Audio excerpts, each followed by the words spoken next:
Hey, everybody, this is Mike Belcito, co-founder of Product Collective, and we're back for another industry webinar. I hope wherever in the world you are, hope you're doing well. I'm coming at you from Cleveland, Ohio, as always, and it's a nice sunny day here in Cleveland. I don't know, it's like mid 80s today, so that we rewound the clock and now we're back in summer, apparently. It's like 10 degrees hotter than what it was yesterday. So I hope wherever you are, I hope it's really nice out. If this is your first industry webinar, first of all, welcome. Thank you for being here with us. But I'm going to give you a little bit of a lay of the land and learn what to expect and how you can participate. This is a production of Product Collective. Product Collective is a community for product people, product managers, product leaders. We've been doing this for a little while, since 2015. That's when we started Product Collective, just as very confused product people ourselves. I often tell people, like, the whole reason why we started this was to answer the question, am I doing this right? That at least we were asking ourselves over and over again as product people. And coming to meet more product managers and product leaders, I found out that a lot of people in the very beginning days were asking themselves that. And sure enough, throughout their career, continue to ask themselves that. So that's what we're here for. We're here to help with resources, learning, connections, all of that. And we do it in a lot of different ways. We actually have in-person conferences throughout the year. There's 3 of those. In fact, in 2 weeks, our flagship edition of Industry, the Product Conference, is taking place in Cleveland, Ohio, October 2nd through the 4th. We'll have hundreds of product managers and product leaders coming from all over. I think the count was like coming from 40 states and 8 countries, which is really cool. I'm excited for that. But we also have a conference in Dublin, Ireland in the summertime, New York City in the springtime, our New York Product Conference. So lots of events. You could go to industryconference.com to learn more about that. And our community, we keep tabs on each other throughout the year, offline or online, I should say, as well. We have our own member hub. You can go to productcollective.com/hub to be a part of that, where you can access sessions like this. You can connect with other product people. It's free to join. So you definitely want to check that out and just learn kind of what we're up to and what sessions are coming up. But these industry webinars, these video chats that we do, is a great way to get to learn from product leaders from all around the world. And there's a way that you can participate throughout. And so I'm going to share a little bit more about that. At the very bottom, you'll notice 2 things. You'll notice a chat and you'll notice a Q&A. The chat, that's if, you could just share anecdotes of your own, just be a part of the conversation. It's easy to do that. In fact, why don't we give it a try right here? We'll practice. You could open up the chat and select to everyone, not just hosts and panelists, but to everybody, so everyone can see what you have to say. And maybe you could share where you're tuning in from. I mentioned I'm coming at you from Cleveland, Ohio, but you could share where you're tuning in from. It's just fun to see, people coming in from all over. And I see already people sharing St. Louis, Colorado, San Antonio, Milwaukee, the Czech Republic, Paris. So yeah, truly people coming in from all over, which is really cool to see. So continue to share your thoughts in the chat throughout the conversation. Also, you'll notice at the bottom, though, there's a Q&A section as well. Now, the Q&A, that's for you to submit questions of your own. Maybe something comes up and you want to ask a question. That's great. Maybe you came with questions. Maybe you came with 10 questions. Load it up right now. It'd be great. You could just open up that Q&A section and you can enter any questions that you have there at any point. We are going to go until at latest 4:45 Eastern. So we have a little bit of a longer conversation than maybe we normally do here, which is great. So 4:45 Eastern. This session is being recorded, though. So if you have to pop out at any reason, if I don't know, technical issues, whatever it might be, don't worry about it. We've got you covered. We will send everybody a recording of the session afterwards, probably by end of day tomorrow. So you could keep an eye out for that. So really, with all of that, I want to get started with the session. The first thing I want to do is also thank our sponsor for the session. We have the team at Thematic to thank for that. And they've been a partner of ours in the past at our events, sponsoring this particular session. We're really, really grateful. If you're not familiar with Thematic, by the way, you might already be familiar. This might jog your memory. They're an AI-powered platform that really is meant to transform noisy feedback into accurate and layered insights. So this way you get trustworthy answers to all of your customer feedback questions. It's a common problem that all of us product people have to deal with. So definitely encourage you to go check it out at getthematic.com. And I'm gonna link to some of the resources that the team at Thematic has when I send the recording. Lots of great stuff there. So a big thank you goes out to the team at Thematic. And I want to introduce our guest and introduce the topic for today, which is going to be a great one. Obviously, it's a topic that we have not covered before because this is something unique to the organization at LinkedIn. And so with us, we have Co Logan. And Co, this is the first time I know that we've had you on for one of these industry webinars. So thank you so much for being here and being a part of it. Awesome. Yeah, I'm excited. Hopefully this is informative and helpful. Excited for the questions. For sure. For sure. And the topic is harnessing moments of truth. And this moments of truth concept, many people might not really be familiar with, might not truly understand it. So maybe you could help us understand, just to get things started, like at that highest level, what are these moments of truth? What do we mean when we say moments of truth? And what does that mean at, at your organization, at LinkedIn? Yeah, so moments of truth are just surveys that take a look at the tentpole aspects of the product. If you think of the things that you associate most with LinkedIn, or the things that LinkedIn really wouldn't be LinkedIn without, is where moments of truth live. Things like sending or receiving a connection, viewing someone else's profile, creating your own profile. Those are examples of moments of truth. We have 14 currently. At one point, there was close to 20. So it flexes and bends depending on where we see a space to capture that kind of sentiment. And is this something that the entire organization, like it's a part of the vocabulary, it's a part of, sort of this shared understanding? Is it something that specific teams focus on with it? Maybe you could share a little bit more about that. For sure. So I sit within the market research team, and so we hold the majority of any kind of outreach as it relates to products that are used internally, products that people pay for, or what people are most familiar with, the broader LinkedIn.com. So we use moments of truth, or MOT, as internally we call them. We use them as kind of a pulse for any team that is siloed and only working on feed. For the feed team, they'll come to us to make sure it's almost a gut check as they're adding things, subtracting things. There are regular check-ins for each of the teams that work on the different moments of truth. Got it. That's great. And maybe I'm trying to think of how might they be different from other, other companies, attendees that are here with us now. They might be used to using, I don't know, different types of programs, different types of frameworks covering the customer journey. How are moments of truth different? Maybe you could kind of go into the weeds with us, like really give us the details. If there's specific examples, that'd be awesome. Yeah, let us know what you think. For sure. So I would say that because the questions do not change for any of the MOTs, we want to be able to look at longitudinal data. And so there are very specific questions around agreement statements and customer satisfaction, all kind of the general, any kind of research that you would find. We had NPS. We've started to move away from that. That just looks, of course, at people's propensity to share or say, this was an awesome thing, to be evangelists for the product. Now we have something called perceived member value, or perceived customer value, that looks at more so the holistic experience, right? I stretch to say that we're trying to capture a feeling, which is kind of what you do with the Net Promoter Score a bit, but we're trying to capture a feeling there, like how satisfied are you with this overall thing? Whereas with MOT, it's a very specific drill into an action that you've taken in this very particular part of the product, so that we can make sure that those tent poles within the product and within the feature of that product are working properly, are doing as expected, are playing well with other things as we change parts of the product.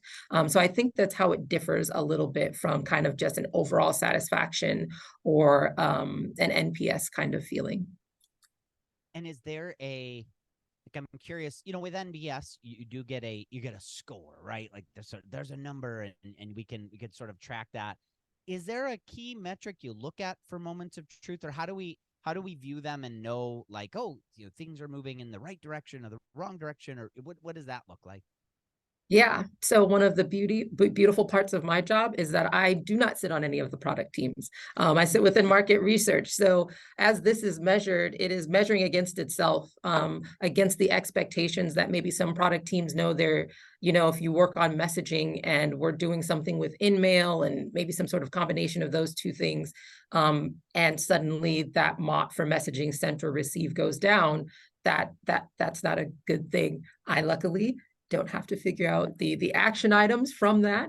But they do come to us to find out, one, when we're looking at that structured feedback, like, did the CSAT go down? Are there very specific aspects of agreement statements or any points of friction that we're noticing?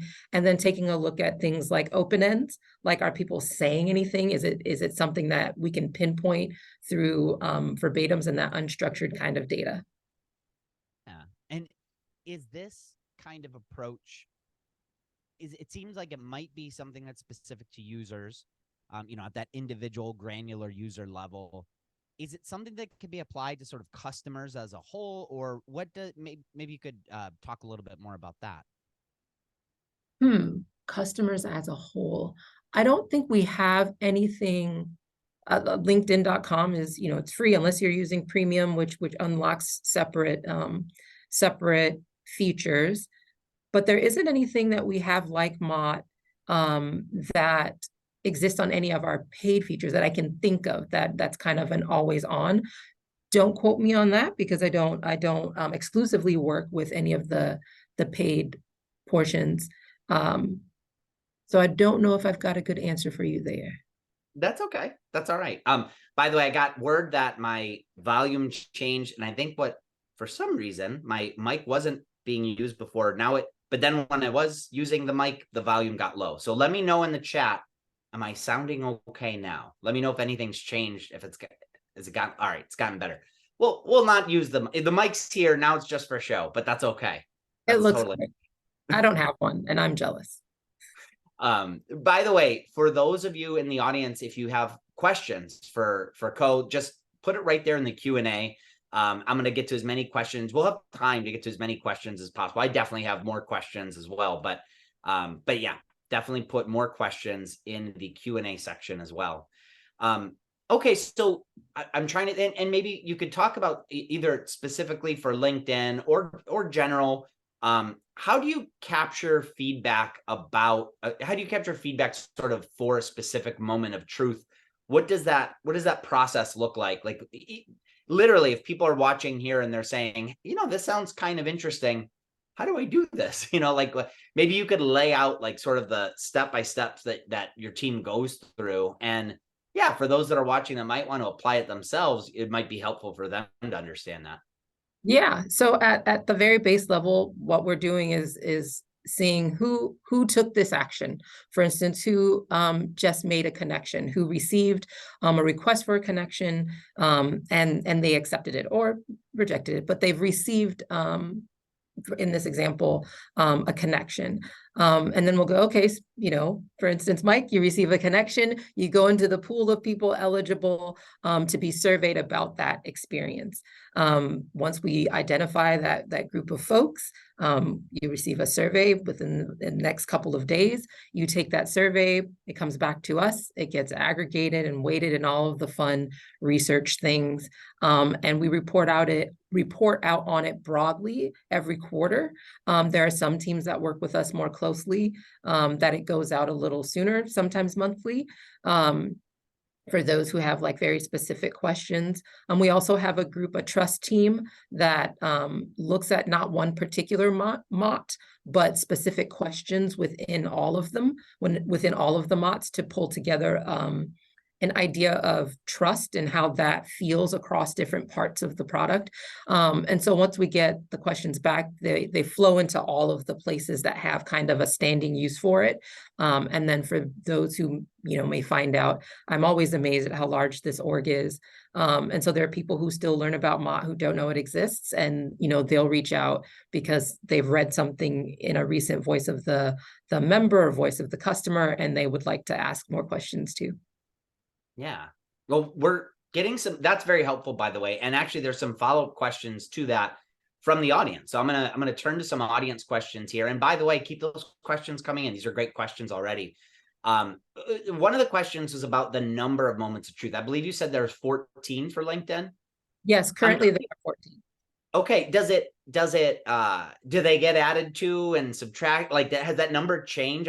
The question was, what's the ideal number of moments of truth? So I'm curious how LinkedIn landed on, 14 specifically. Yeah, so I don't think the focus was the number, the program holistically, moments of truth. There are some that have been deprecated either because the feature itself was deprecated or because something was merged with something else, or we really just didn't feel that it was something to pour kind of the effort. There's a whole team of people. I know I get to speak about it, but there's a whole team of people that go about the work of weighting this data, collecting it, finding the audience, making sure that it's a representative sample, all of the fun stuff. And so that takes a lot of work. And if it's not something that we're really focused on, they get deprecated. And we are at 14. At one point there was close to 20. And we also have MOTS when like onboarding, for example, that looked different, a couple of years ago. And so that will get revamped. So onboarding is still there. The questions have changed. What we want to know about it has changed. So there's no magic number per se. It's making sure we have good coverage over the parts of the product that are really integral to what is necessary. Like if one of these things was missing, it wouldn't feel very much like LinkedIn, is the way I like to think about it. Yeah. And is it, what needs to happen? And I know there's so many people that are involved on your end with this part of it. So some of it might be like, well, there's a lot, maybe too much to mention, but like what needs to happen for something to get added or even removed? Like, I'm very curious about, if you have had 20, like what's that moment? I'm sure it's not like, I was kind of joke. There's never this time where like a notification pops up on my phone where it's like, you have to remove the moment of truth now. Like all this has happened. I'm sure it's not that easy. So what does it take to sort of remove or add a moment of truth? So as you can imagine, removing one way easier than adding one. So other than, kind of the coming up with questions and really, really honing in on what we want to learn, there are all the mechanics and teams that need to get spun up in order to capture the people who are adding in this moment of truth, right? So if you can imagine, if all of a sudden we had something with, I don't know, a widget within LinkedIn that sent you balloons, and that was some integral part for LinkedIn. That doesn't exist now. We would want to understand, how many people are using this? How much do we care about this as a product? What do we want to learn about it? What's the action that someone takes that lets us know they've sufficiently integrated or not integrated, sufficiently interacted with this new balloon feature, and what do we want to ask them? And then once we're able to capture that, and engineering has said, yep, we can, there's a button, once people click it, we know we want to capture those people. We go, well, are there enough people that it makes sense that when we get some feedback that we can apply this broadly to the balloon experience? Does that make sense? And we go, okay, yes, that's the case. Then we decide we integrate that and get it started. And we would monitor it probably for 2 quarters, about 6 months before taking that data and saying, yes, we feel good about it. We're going to actually use it as a barometer for how this feature is working. Yeah, that's helpful. I appreciate that. Mhm. Let's see. I'm going to go to another audience question that I see here, which is, if the moments of truth change, does that mean the tracking the data matters less than understanding it when it matters most? So curious if you, curious here. I'm just sort of reciting the question here. Yeah, so that's a good question. I think if we only ran moments of truth to understand parts of the product, especially when we know episodic things are happening, when there are feature changes or deprecations or, issues that come up, that the tracking would be less important. There are other surveys on feed, on messaging, on connections that happen episodically to take a look at shorter periods of time. The tracking serves kind of like the canary in the coal mine, for lack of a better analogy. that we want to make sure that something's always on and making sure that nothing's going horrifically wrong, and that we're capturing that and that we're being sensitive to that. But there are times where we know something is functionally changing and we're going to put out either an in-product survey or something to that effect, so that we're looking more at that data and not just the tracking. I see it as a place to start. For teams, like it's a good place to check to make sure, okay, pulse check, this is good, or this is bad, or this is as expected, and then deeper diving from there. Got it. I appreciate that. Thank you. I'm curious, I'm sure, as you're going through and collecting the data from the research team's perspective, anyway, there's probably all sorts of data that's structured data, but then there's unstructured data too. And I would think both matter. Is that the case? And like, how do you balance the structured data versus unstructured data to ultimately, give weight to how you're managing these moments of truth? Yeah. So for us, the structured data obviously is where that tracking comes from. It's where that pulse check is that we're looking at each month and each quarter. The unstructured data, it's easy, it's time consuming, and so it can be easy to try to grab one or two anecdotal pieces from a person who is either really happy about a product aspect or really frustrated about a product aspect. And we want to use that to color a potential dip or peak in data. And so we actually use thematic here. We also have internal theming tools. But what we do is put that into any kind of open-ended language learning model or NLP, and take a look at what themes are coming up. And so internally, we're able to track the sentiment on those things, if the themes are changing and the percentage of things that people are talking about within those themes. And so combining, kind of turning that qualitative data into quantitative data to layer on. And then of course, pulling, if we're telling a story, or depends on who the audience is, pulling some of the more poignant, unstructured verbatims or open ends to give color to what we're seeing in a theme that keeps coming out. Layering those two things together is what happens quarterly, and I would say monthly when people are curious as well. Yeah, well, thank you. I'm going to go back to another audience question. Actually, there are a couple audience questions around prioritization. And so, yeah, you mentioned 14 moments of truth. Do you prioritize some versus others? Are there some that hold more weight than others? How do you approach that? For me, not particularly. I think because it is such a big moving beast that each, if I'm on the feed team, that's all I do, and feed is all I work on, and it's as important as onboarding is for someone else, or connections is for someone else. So they all have equal priority in terms of how often we're looking at them. We treat kind of the aggregation and analyzation of each of the MOTs the same. There isn't one that gets more priority than the other. I think when there's a team that is particularly concerned or excited and wants to do a deep dive, we will spend more time there. But for my part, they're virtually all the same, because I get to kind of just look and share. The action iteming is to our product folks. Yeah. Well, thank you for sharing that. I appreciate it.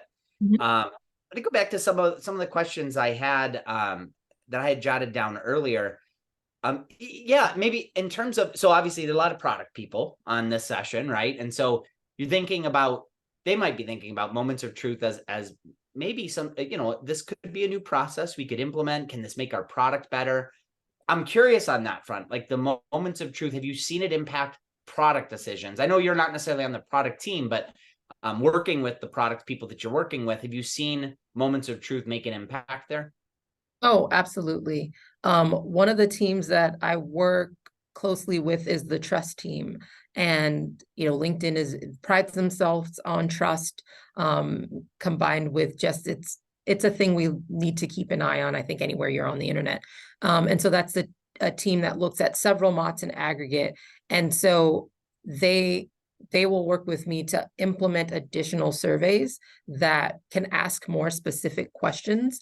I don't know if that answers the question to completion, but that's the way I see that I've gotten to work with product teams, is that they are looking at something like maybe reporting after a trust moment. Like, how do people want to stay informed? What is the expectation they have when they're sharing maybe a dissatisfaction around a trust issue? Capturing that sentiment, making sure that we're responding quickly to that interest or concern. And so that's kind of the way I've been looped into, I guess, most looped into the product teams, for feature changes and things like that. Not as much, because very few of those are emergent issues, and just more iterative on that side. Yeah, got you. Yeah. So another audience question actually was asking about the survey delivery, asking, what do you use to, send out that survey? Are people getting it right in their email? Is it through the app? Is it through some other kind of maybe just direct email? What does that look? It comes out in email, after we identify the group of folks who are eligible. Then we look at that sample of eligible folks, make sure it looks like a representative sample of the people who are on LinkedIn and the people at large. And then you get an email that asks if you'd like to let us know about your experience with messaging, for instance, or viewing another person's profile. And then you let us know what you think. So now we know, if we get these emails, we know exactly why we're getting these emails. We know what this is going to lead to. So that's perfect. Thank you. Uh-huh. Another question: can you tell us more about emergent issues and how you prioritize those for a team that looks after moment of truth? Yeah. So if I do see something in analyzation, like a big dip, or something that is concerning, obviously they get the higher priority, and I'll reach out to either the PM or the product marketing manager to figure out, like, is this something you guys are aware of? Because sometimes I may be the last person to know. Maybe this is something that they were expecting or that they've heard through other channels, and they've already got a game plan, and I'm the last one to the party. When that isn't the case, usually then they want to know more, and we're trying to figure out, how can we get together to figure out, what does this do to the existing roadmap? Does anything need to change? Is there already something in the pipeline that's going to address what we're seeing, maybe sooner than expected or not expected at all? And then I wouldn't call it necessarily a tiger team. I guess the severity of what we're seeing, or maybe even wanting to capitalize on a good thing, would determine how quickly things move and how many people to pull in. Sometimes that's how many people to pull in, and which people, right? Sometimes the change is something that can be handled by a small group and you don't need engineers. If you do need engineers, then you've got to pull in a PM, and then now we're like, who's going to fund this? And then I go back away slowly. But it depends on how emergent the issue is. Does the team know? If they already know, then again, I haven't much to share. And if they don't know, if there's anything else I can do, often sometimes that means, can I help them find out more information? Can we dig deeper? Yeah. Well, gotcha. I appreciate that. I'm curious, LinkedIn is massive. People are all around the world use LinkedIn as a product. Are there any sort of, depending on the geography, depending on the region, do moments of truth change? Are there regional specific moments of truth? Because, sometimes the way a product's used, it can vary just based on the geography one's in. So I'm just curious how that plays a factor, or does it at all? The moments of truth are the same across. We field it in 10 countries, 8 to 10 countries. I'll look to be sure on that. But the questions do not change in any of those countries. They're translated, of course, but they do not change. What I will say is that over time, just what we've learned is people from different countries answer surveys differently. Groups from Japan are a lot more positive, optimistic about the way they answer surveys. And that's not just for moment of truth, just what we see across the board. And groups from particularly sometimes Germany are less positive, or more critical. So being aware of that and that landscape, it makes us more aware that it's not that that the Japanese are experiencing a different LinkedIn than the Germans are. It's their perception of the way they give feedback, and that we use that to color how things, I guess, differ, even though it's the same experience functionally, how they differ from place to place. Yeah. How does one make sense of that, right? Like, so if somebody has to deal with that kind of thing, and you have that understanding, okay, we have this group of people, they might be generally more positive when they're giving the feedback. What does that mean then? Like, are there qualitative conversations that you have to dig in? You know that now, and so that just weighs in the decisions you're going to make based off of the feedback you're getting. Like, what do you do with that when you find yourself in that situation?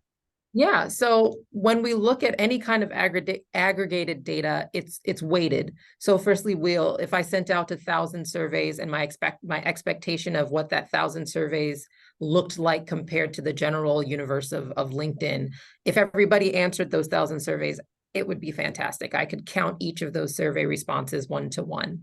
But we don't get 1,000 responses back for the 1,000 surveys sent. And so the first thing that happens is we go, okay, well, of the 1,000, I got back 500 from the US and I only got back, 10 from Japan.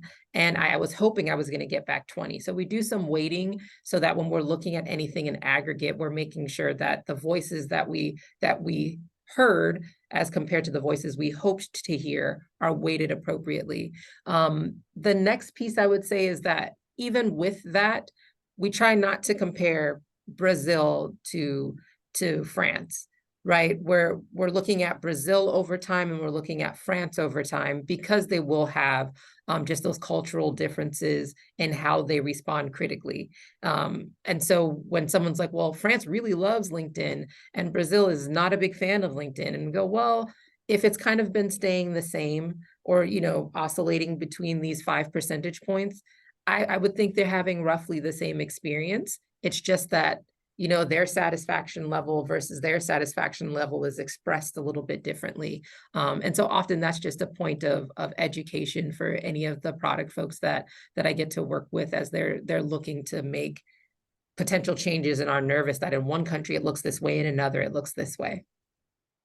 Awesome. Well, you probably have a lot of people here in this session that are intrigued by all of this, and they're thinking, how do we get started? If we wanted to explore this path, how can we explore this path? So I might have a couple questions here, but I guess, yeah, just the first, for those that are in that situation and want to explore this, where do they start? How does one start to try to develop their own moments of truth? What might that process look like from scratch?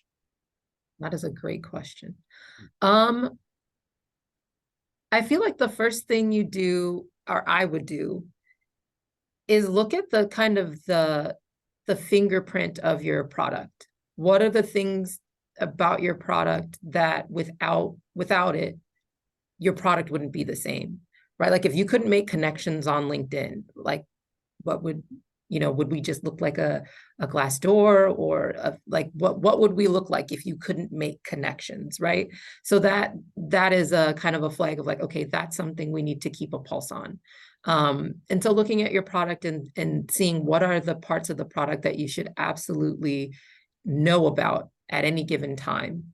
And then tactically figuring out, well, how do I identify the people who are having this part of the experience, who are engaging with this part of the experience? In the LinkedIn, universe, there are tons of things you don't do very often, but we should still know about. And again, you don't make connections every single day, but some people use messaging every single day. You may not view tons of profiles every single day, but you're in the feed and you're engaging or reading or sharing things from your feed. So understanding what that looks like, how often you should expect people to interact with that, how do you track it? And that helps both to decide which things you should track for a moment of truth, but also your expectation of how they should move and the number of people that you would hope to get feedback from during any given time frame.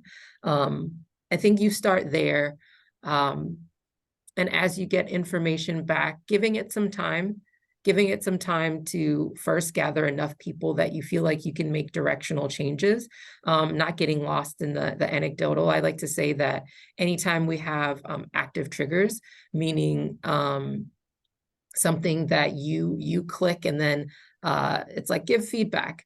People usually see that as the proverbial help box where they're going to give their complaints. Very few people are clamoring to tell you really, really good things. And so I would say be aware of that. So giving it enough time to gather people who are both having a great experience, an okay experience, and maybe some people who had some friction points, and not being too reactive to what you're getting back. And then also giving yourself some trust. And I'm pulling this from my startup days, but also that you want to hear from your customers, but also you have an idea of where you see the product going, where you hope it to be, and how you want people to experience that. And so kind of being customer led and reacting very quickly, I don't think would bode well for a moment of truth. And I think it can be easy to get into the weeds and get very connected to this pulse and feeling like you might need to react. No, that's a lot. Hopefully no, that's good. That's good. I'd love to build off of that. I'm curious. So there's different levels of organizations. Some companies that have massive teams, entire research teams like LinkedIn. Some companies don't have those research teams in place. So I'm just curious would you take a different approach if you were, say, a growing startup company versus a larger established organization, and how might that vary? Because it still might be very useful, even if you didn't have a super large team, don't have thousands of employees. But again, you might not have a research team to draw from. So curious your perspective on that. Yeah, I think if I'm thinking, I have my startup hat on and I'm thinking scrappily, I would probably go the route of some sort of in-product surveying. The limitation, I don't know if I'd call it a limitation, but you would have to keep it short just because you don't want to turn people off. Keeping short in-product surveys at those key moments of truth within the product helps you get close to real-time feedback about how people are feeling about those tent poles of your product. And I think hearing, especially around times when you're about to roll something out, or as you're building out roadmaps, or as you're making quick changes because somebody might be experiencing a bug, having those kind of ever on would be how I would approach it, just starting with something that can give you in product kind of quick hits, 3 or 4 questions, really, really honing in with each of those questions. And of course, making sure that isn't interrupting the experience as a whole, which is always a delicate balance. But that's where I'd start. I appreciate that. Are there any recommended resources, things that people could turn to after the session if they kind of wanted to continue down this track and keep learning? Yeah, sure. Who do we use? There are a few places for in-product surveying. Qualaroo is one, Qualtrics is one. I know there's Responses that's like a email send out, MailChimp, all of those things that are kind of there for you if you've got an email-based system. I would say the limitation with the email-based system is you have to be able to pair the action taken, if that's the route you're going to go, with the person, which isn't always the easiest. So that's why I kind of say in-product surveying, because then you're looking at, okay, this person clicked save, and you know that everybody who clicks save on some document, you want to learn about that experience, and so you're capturing them there. But that's where I'd start. Those are the two that come to mind really quickly. Sure. Well, we're coming toward the end of our conversation. It's been a really good conversation, by the way, so thank you for that. Oftentimes, especially in conversations like this, where we cover so much ground, it's like that last thing that we hear that really sticks in our mind. So I'm curious if there's one big takeaway that you hope people could get from this session. What would you want that takeaway to be? Ooh, that's a very good question. 2 things. One, you always want to be listening to the people interacting with your product. If not for them, where would you be? but two, to trust yourself. I think everybody in this webinar, in the product role, as a product owner, you're familiar and you're close with whatever it is you're building or working on, and for a reason. You've done the work. I always no, don't do product anymore. No hate, please don't hate me. But I always will ask people and go, does anybody know a product owner who doesn't work like 60 hours a week at least? And I have yet to find somebody who says no. So trust yourself. You know your product probably better than anybody. And so see any kind of survey, moment of truth, as another input for you, an important one. But to also trust that, yeah, you've done the work and you're familiar. And hopefully, you know, a moment of truth or any kind of customer feedback will give you new insight. But don't let it pull you away from what you know. Yeah. Well, that's great. I really, really appreciate that. I think that's perfect to end on. And thank you so much for being a part of this conversation. Awesome to have you on. Hopefully we could have you in the future too. This was awesome. Thanks, folks. I know it's for some people late in the afternoon on a Thursday. So hopefully this was informative. Yeah, well, thank you everybody for being here. Thank you to the team at Thematic too for helping make this session happen. Again, if you want to turn your unstructured feedback into actionable intelligence, Thematic is a platform to definitely help you do that. You could go getthematic.com. You could learn more about that. I'm going to send more info on Thematic. So thank you to that team as well. And thank you to everybody for being with us. And yeah, we will be back for another session very soon. I think October is our next session. So I'll share more details on that as well. But have a great rest of the afternoon, everybody. Thank you. Bye.